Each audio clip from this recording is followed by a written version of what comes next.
ട്രംപിന്റെ പുതിയ ഭീഷണികൾ ഇസ്ലാമാബാദിലേക്ക് ചർച്ചയ്ക്ക് വന്നോ ഇല്ലാന്നുണ്ടെങ്കിൽ നിങ്ങളുടെ ന്യൂക്ലിയർ പ്ലാന്റുകളും അതേപോലെ തന്നെ പവർ പ്ലാന്റുകളും പാലങ്ങളൊക്കെ ഞാൻ തകർത്ത് തരിപ്പണാക്കും. ഇതാണ് ഇപ്പോൾ പുള്ളി പുതുതായിട്ട് പറഞ്ഞേക്കുന്നത്. പക്ഷേ ട്രംപിനോട് ഇറാൻ പറഞ്ഞത് ഞങ്ങൾ ചർച്ചയ്ക്കൊന്നും വരില്ല, ഞങ്ങൾക്കെതിരെയുള്ള ഉപരോധമൊന്നും അവസാനിപ്പിക്കാണ്ട് ഞങ്ങൾ ഒരു ചർച്ചയ്ക്കും വരില്ല എന്നുള്ളതാണ് ഇപ്പം ഇറാൻ പറഞ്ഞിരിക്കുന്നത്. പക്ഷേ ഇപ്പോൾ വിദഗ്ധർ പറയുന്നൊരു പോയിന്റ് എന്താണെന്ന് ചോദിച്ചു കഴിഞ്ഞാൽ ഈ ചർച്ചയ്ക്ക് ഇറാൻ പോകാൻ തന്നെയാണ് സാധ്യത. അതിലൂടെ ഏതെങ്കിലും ഒരു സമവായത്തിലെത്താൻ നോക്കുമെന്നുള്ളൊരു കാര്യം കൂടെ പറയുന്നുണ്ട്.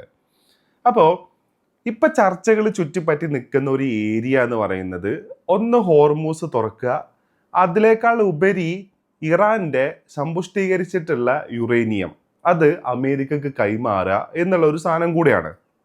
പക്ഷേ ഇതിനകത്ത് നമുക്കറിയാലോ, ഫെബ്രുവരി 17 തോന്നുന്നു ഈ അമേരിക്ക ഇറാനെ അറ്റാക്ക് ചെയ്യുന്നതിന് മുന്നേ ഒമാനിൽ വെച്ചിട്ട് ഇവരെ ഈ രണ്ട് ടീമുകളും തമ്മിൽ ചർച്ച ഉണ്ടായിട്ടുണ്ടായിരുന്നു.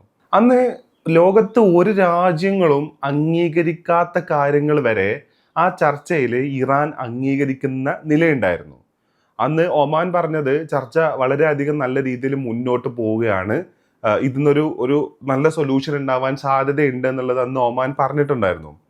പക്ഷേ അത്ര കാര്യങ്ങൾ വരെ അംഗീകരിച്ച ഇറാനെയാണ് വീണ്ടും ഏകപക്ഷീയമായിട്ട് ആ ചർച്ചയിൽ നിന്ന് പിന്മാറുകയും അമേരിക്ക പോയി ഇറാനെ അറ്റാക്ക് ചെയ്യുകയും ചെയ്തത്.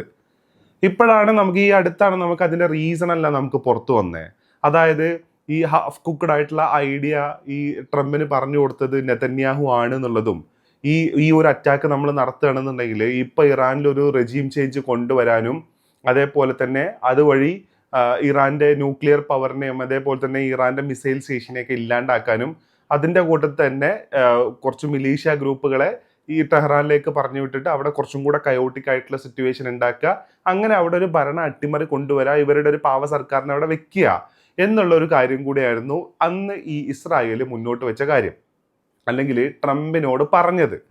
അപ്പോൾ അങ്ങനെ പറഞ്ഞ് ഹാഫ് കുക്ക്ഡ് ആയിട്ടുള്ള ഐഡിയയിൽ ട്രംപ് കൺവിൻസ്ഡ് ആയി. അതിനുശേഷം ചർച്ച എന്നും പറഞ്ഞു പോകുന്നു. അങ്ങനെ ചർച്ച ഒരു നിലക്കും ചർച്ച അംഗീകരിക്കാൻ പറ്റാത്ത രീതിയിലേക്കുള്ള കാര്യങ്ങൾ എത്തി എന്നൊക്കെ പറഞ്ഞ് അങ്ങനെ അങ്ങ് പോയി ഇറാനെ അറ്റാക്ക് ചെയ്യുകയാണ് ചെയ്തത്.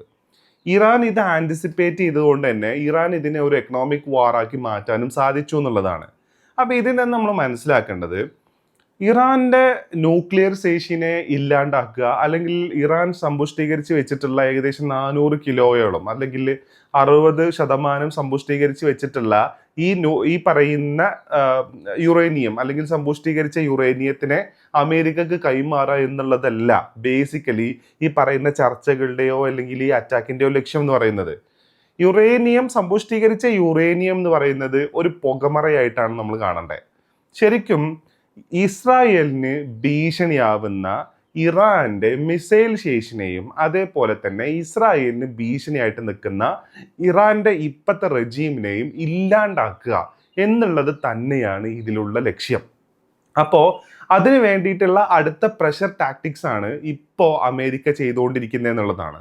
അതായത് അമേരിക്കക്ക് ഇറാന് നാവിക ഉപരോധം കൊടുക്കുകയും ഇറാനിലോട്ട് ഒരു പ്രൊഡക്റ്റുകളും ഒരു തരത്തിലുള്ള സാധനങ്ങൾ എത്താണ്ടിരിക്കുകയും ഇതുവഴി ഇറാന്റെ അകത്ത് തന്നെ ആഭ്യന്തരമായിട്ടൊരു പ്രഷറിനെ ക്രിയേറ്റ് ചെയ്യാനും അതുവഴി ജനങ്ങളെ കൊണ്ട് പ്രൊട്ടസ്റ്റ് ചെയ്യിപ്പിക്കുക എന്ന് പറയുന്ന പോലത്തെ പരിപാടികളിലേക്കും കൂടെ ഇത് നോക്കുന്നുണ്ട്. പക്ഷേ ലോകത്ത് ഒരു രാജ്യവും അല്ലെങ്കിൽ ഒരു രാജ്യത്തെ ജനങ്ങളും ഒരു എക്സ്റ്റേണൽ ത്രെട്ട് ഉണ്ടാവുന്ന സമയത്ത് അതേ സമയത്ത് തന്നെ ഗവൺമെന്റിന് അഗെയിൻസ്റ്റ് ആയിട്ടുള്ള പ്രൊട്ടസ്റ്റിലേക്ക് പോവാറില്ല. അപ്പോൾ എല്ലാവരും ഗവൺമെന്റിന്റെ അണ്ടറിൽ അടിയുറച്ച് നിൽക്കുകയാണ് ചെയ്യാറ്. അത് തന്നെയാണ് ഇന്ന് നമ്മൾ ലോകത്ത് കാണുകയും ചെയ്യുന്നത്. അപ്പോൾ ഈ ചർച്ചകളുടെയൊക്കെ ബേസിക് എന്ന് പറയുന്നത് ഇപ്പം നമുക്കറിയാലോ, തല്ലിക്കൊണ്ടിരിക്കുന്നവനാണ് കുറച്ചു നേരം തല്ല് നിർത്തിയിട്ട് ഇനി വാ നമുക്ക് കുറച്ചു നേരം ചർച്ച ചെയ്യാന്ന് പറയുന്നത്. സാധാരണ അങ്ങനെയല്ലല്ലോ ചെയ്യുക. തല്ലിക്കൊണ്ടിരിക്കുന്നവൻ തല്ല് കിട്ടിക്കൊണ്ടിരിക്കുന്നവൻ തല്ലുന്നവനോടാണ് പറയുക നമുക്കൊന്ന് ചർച്ച ചെയ്ത് പരിഹരിക്കാം, എന്നെ തല്ലല്ലേ എന്നുള്ള കാര്യം. പക്ഷെ ഇവിടെ സംഭവിക്കുന്നത് അങ്ങനെയല്ല. തല്ലുന്നവൻ തന്നെ തല്ല് നിർത്തിയിട്ടൊന്ന് വാ നമുക്ക് കുറച്ചു നേരം ചർച്ച ചെയ്യാം, ഒരു 10 മിനിറ്റ് ഞാൻ നിനക്ക് സമയം തരും, അതിനകത്ത് തീരുമാനമായില്ല എന്നുണ്ടെങ്കിൽ ഞാൻ നിന്നെ വീണ്ടും തല്ലുന്നാ പറയുന്നത്. അതങ്ങനെ സംഭവിക്കുമോ സത്യത്തിൽ? ഇല്ല. അപ്പോൾ ഈ ചർച്ച എന്ന് പറയുന്നതും ഇറാനെ ചർച്ചയിലേക്ക് വിളിക്കുന്നതെല്ലാം തന്നെ അതൊരു പുകമറ മാത്രമാണ്. അതൊരു പ്രോസസ്സ് നടക്കുന്നുണ്ട് എന്നുള്ളത് ലോകത്തെ കാണിക്കുക എന്നുള്ള കാര്യത്തിന് വേണ്ടിയിട്ട് മാത്രം നടക്കുന്നൊരു പരിപാടിയാണ്. അതല്ല ഉദ്ദേശം. ഈ വാറിനെ നീട്ടിക്കൊണ്ട് പോവുക, ഈ വാറിനെ നീട്ടിക്കൊണ്ട് പോയി ഇറാനെ കൂടുതൽ പ്രഷറൈസ് ചെയ്യുക, അറ്റാക്കിലൂടെ ഏതെങ്കിലും തരത്തിൽ ഇറാന്റെ മിസൈൽ ശേഷിനെ ഇല്ലാണ്ടാക്കുക, അവിടുത്തെ ഗവൺമെന്റിനെ മാറ്റുക. അപ്പോൾ ഇങ്ങനെ ചെയ്തു കഴിഞ്ഞാലുള്ള ഗുണം എന്താ വെച്ച് കഴിഞ്ഞാൽ ഇസ്രായേലിന് കുറച്ചും കൂടെ സ്വതന്ത്രമായിട്ട് ആ റീജിയനിൽ നിൽക്കുക എന്നുള്ളതാണ്. ഇപ്പം നമുക്കറിയാം ഇസ്രായേലിന് ഏറ്റവും കൂടുതൽ ത്രെട്ട് കിട്ടുന്ന ഈ പറയുന്ന ഹിസ്ബുള്ള ആണെന്നുണ്ടെങ്കിലും ഹമാസ് ആണെന്നുണ്ടെങ്കിലും ഹൂത്തികളാണെന്നുണ്ടെങ്കിലും ഇവരൊക്കെ ഫ്യൂൽ ചെയ്യുന്നത് ഇറാനാണ്. അപ്പൊ അതിനെയും കൂടെ ഇല്ലാണ്ടാക്കുക എന്നുള്ളതാണ്. സത്യത്തിൽ അങ്ങനെയാണോ ചെയ്യേണ്ടത്? കുറച്ച് മര്യാദയ്ക്ക് കുറച്ച് ഹ്യൂമാനിറ്റി എല്ലാം കാണിച്ച് റീജിയനിൽ ഇസ്രായേൽ നിലനിൽക്കുകയാണെന്നുണ്ടെങ്കിൽ ഒരിക്കലും ഇവർക്ക് വേറെ പുറത്തുനിന്നുള്ള എക്സ്റ്റേണൽ ത്രെട്ട് ഉണ്ടാവില്ല. അത് നമുക്കറിയാം. അത് ഇവര് അവിടെ എസ്റ്റാബ്ലിഷ് ചെയ്ത സമയത്ത് അറബ് രാഷ്ട്രങ്ങളെല്ലാം കൂടെ കൂടിയിട്ട് ഇവരെ ആക്രമിച്ചിട്ടുണ്ടായിരുന്നു. പക്ഷേ ഇന്നത്തെ വേൾഡിലെ സിനാരിയോ ഇസ്രായേലിനോടുള്ള നിലപാടുകളൊന്നും അന്നുണ്ടായിരുന്ന പോലെയൊന്നും അല്ല ഈ രാജ്യങ്ങൾക്ക്. ഇപ്പൊ നമുക്കറിയാലോ, ഈജിപ്ത് വലിയ കുഴപ്പമില്ലാത്ത ടേംസിൽ ഇറാനുമായിട്ട് പോകുന്നുണ്ട്. ഇസ്രായേലായിട്ട് പോകുന്നുണ്ട്. ജോർഡൻ വലിയ കുഴപ്പമില്ലാത്ത ടേംസിൽ അതേപോലെ തന്നെ ഇസ്രായേലായിട്ട് പോകുന്നുണ്ട്. അപ്പൊ ഇങ്ങനെയൊക്കെ പോകുന്ന സമയത്ത് തന്നെ ഇവരുണ്ടാക്കുന്ന പ്രശ്നങ്ങൾ കാരണം തന്നെയാണ് ഇവർക്ക് ത്രെട്ട് കിട്ടുന്നത് എന്നുള്ളത് മനസ്സിലാക്കാണ്ട് എവിടെ നിന്നാണോ ത്രെട്ട് കിട്ടുന്നത് അതിനെ പോയി അറ്റാക്ക് ചെയ്യുക. അതായത് ഒരുമാതിരി ഒരു ബാർബറിനിസം, ഒരു എന്താ പറയുക, ഒരു 10-600 വർഷങ്ങൾക്ക് മുന്നേ ഈ ലാൻഡിന് വേണ്ടിയിട്ട് ആൾക്കാർ തല്ലിയിരുന്ന പോലത്തെ അതേ പരിപാടിയാണ് ഇപ്പോഴും ഇവർ ചെയ്തുകൊണ്ടിരിക്കുന്നത് എന്നുള്ളതാണ്. അപ്പോൾ ഈ നെഗോസിയേഷൻ ടേബിളിലേക്ക് ഇറാൻ പോകുന്ന സമയത്ത് ഇറാൻ അറിയാം എന്തൊക്കെയാണ് ഇവിടെ നടക്കാൻ പോകുന്നത് എന്നുള്ളത്. അത് ഇറാൻ കുറച്ചും കൂടെ ഇൻഡയറക്റ്റ് ആയിട്ട് പറഞ്ഞിട്ടുണ്ടായിരുന്നു ആദ്യത്തെ ചർച്ച പരാജയപ്പെട്ട സമയത്ത് ഇറാൻ പറഞ്ഞൊരു കാര്യമുണ്ട്. അതായത് യുദ്ധത്തിലൂടെ അമേരിക്കക്ക് നേടിയെടുക്കാൻ പറ്റാത്ത കാര്യങ്ങൾ എന്തൊക്കെയാണോ അതിനെ ചർച്ചയിലൂടെ നേടിയെടുക്കാൻ വേണ്ടിയിട്ടാണ് അമേരിക്ക ശ്രമിക്കുന്നത് എന്നുള്ളതാണ്. അപ്പോൾ അമേരിക്ക യുദ്ധവുമായിട്ട് വരുന്ന സമയത്ത് അന്നത്തെ അമേരിക്കയുടെ ഒബ്ജക്റ്റീവ്സ് എന്തായിരുന്നു?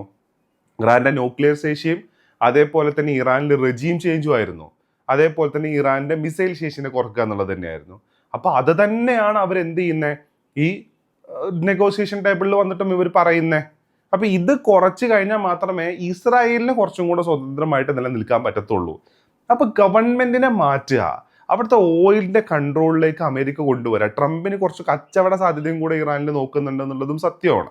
അപ്പോൾ ഇതറിയാവുന്ന ഇറാനാണ് ഈ ചർച്ചയിലോട്ട് ഞങ്ങളില്ല, ഞങ്ങൾക്കെതിരെയുള്ള ഉപരോധം അവസാനിപ്പിക്കാണ്ട് ഞങ്ങൾ ഈ ചർച്ചയ്ക്കില്ല എന്ന് ഇറാൻ പറയുന്നതിന്റെ റീസണും ഇത് തന്നെയാണ്. കാരണം പുറത്തോട്ട് നമുക്ക് കിട്ടുന്ന ഇൻഫർമേഷൻ അല്ല അകത്ത് ഇവർ തമ്മിലുള്ള ചർച്ചകളിൽ നടക്കുന്നതെന്നുള്ളതാണ് അതിലെ പ്രധാനപ്പെട്ട ഒരു കാര്യം എന്ന് പറയുന്നത്. അപ്പോൾ ട്രംപണ്ണൻ കുറച്ച് അടുത്ത സെറ്റ് ഓഫ് ഭീഷണിയായിട്ട് ഇറങ്ങിയിട്ടുണ്ട്. അപ്പോൾ ഇന്നലത്തെ ഈ സോഷ്യൽ മീഡിയയിലുള്ള മെയിൻ സ്ട്രീം മീഡിയന്റെ പോസ്റ്റ് എല്ലാം നോക്കിക്കഴിഞ്ഞാൽ നിങ്ങൾക്ക് മനസ്സിലാവും ട്രംപിനെ ട്രോളുന്ന രീതിയിൽ, ട്രംപിനെ കളിയാക്കുന്ന രീതിയിലാണ് കംപ്ലീറ്റ്ലി കാർഡ് അടിച്ചു വെച്ചേക്കുന്നത്.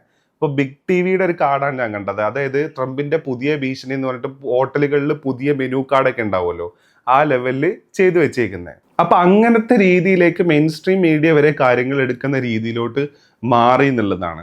അപ്പോൾ ഇറാൻ പൊട്ടന്മാരല്ല, സത്യത്തിൽ ഇറാന് കാര്യങ്ങളുടെ കിടപ്പ് അറിയാം, ഇവരെന്തിനു വേണ്ടിയിട്ടാണ് ശ്രമിക്കുന്നത് എന്നുള്ളത് ഇറാൻ അറിയാം.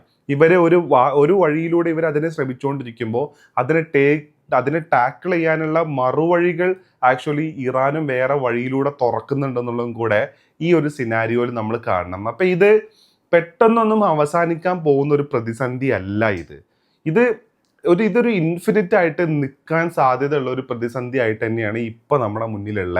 ഇനി വല്ല മിറാക്കിളും സംഭവിക്കുകയാണെന്നുണ്ടെങ്കിൽ അമേരിക്കക്ക് അത്രയേറെ പ്രഷർ അമേരിക്കയിൽ നിന്നുണ്ട്, അമേരിക്കൻ സൊസൈറ്റിയിൽ നിന്നുണ്ട്. അപ്പൊ ആ പ്രഷറുകളെല്ലാം കൂടെ വരുന്ന സമയത്ത് പിന്മാറുകയാണെന്നുണ്ടെങ്കിൽ ചിലപ്പം ഒരു നല്ലൊരു പോയിന്റിലോട്ട് എത്താൻ സാധ്യത ഉണ്ട് എന്നുള്ളത് മാത്രമാണ്.